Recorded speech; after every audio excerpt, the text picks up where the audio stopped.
आपल्या घरात किती पण पैसा येऊ द्या, किती पण प्रतिष्ठा येऊ द्या, स्त्रीने तिच्या कुळाचा कुळाचार सोडला नाही पाहिजे.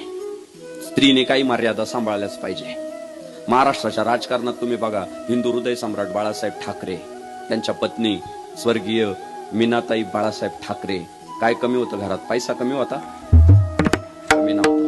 प्रतिष्ठा कमी होती? अजिबात कमी नव्हती. पण आयुष्यभर मीनाताईंनी संस्कार जोपासले, कुळाचार जोपासला.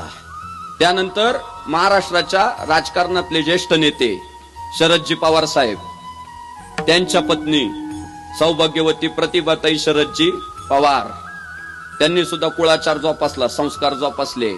राहणीमान असेल, बोलणं असेल, ती एक परंपरा त्यांनी सांभाळली.